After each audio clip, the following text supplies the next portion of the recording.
Number of minority institutions हैं।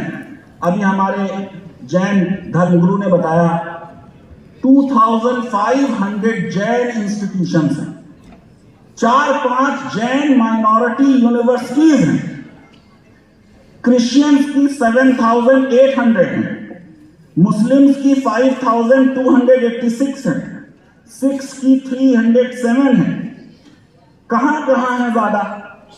केरला में सबसे ज्यादा माइनॉरिटी इंस्टीट्यूशन है, 4719। सबसे ज्यादा देश में लिटरेसी कहां है?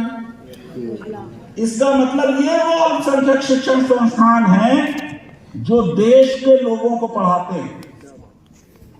ये हम सैल्यूट करना चाहते हैं आज बिशप को। ये ईसाई शिक्षण संस्थानों का देश हित में कार्य है कि उन्होंने कई पीढ़ियां हमारी पढ़ा दी, उन्होंने हमारा इलाज किया ईसाई हॉस्पिटलों में। नंबर 2 पे कहां है शिक्षण संस्थान माइनॉरिटीज के? 1113 तमिलनाडु में। सारे पैरामीटर्स देख लीजिए आप डेवलपमेंट के, तमिलनाडु भी आ गया है। थर्ड कहां है? कर्नाटका में 757। यानी जिन राज्यों में अल्पसंख्यक शिक्षण संस्थान ज्यादा हैं वहां एजुकेशन, लिटरेसी पैरामीटर ज्यादा हैं।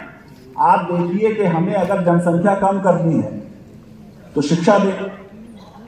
केरला में जो मुसलमानों का फर्टिलिटी रेट है वो यूपी और बिहार के हिंदुओं से कम है, क्योंकि वहां एजुकेशन।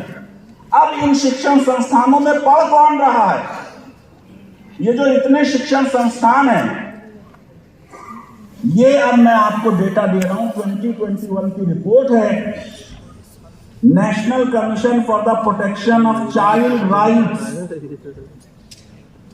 62.5% इन माइनॉरिटी इंस्टीट्यूशंस।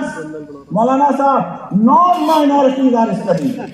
ये अल्पसंख्यक बहुसंख्यकों को पढ़ाते हैं और अल्पसंख्यक शिक्षण संस्थान में बहुसंख्यक क्यों होने चाहिए?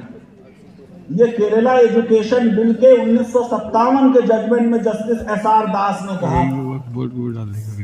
कल्चर कैसे प्रिजर्व होगी जब दूसरे को पता ही नहीं आपकी कल्चर क्या है?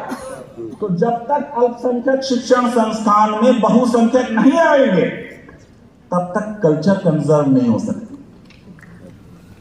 इसलिए अल्पसंख्यक शिक्षण संस्थान में बहुसंख्यकों का होना जरूरी है। मैं ये समझता हूं कि जो माइनॉरिटी राइट्स हैं उनको अगर देखें आप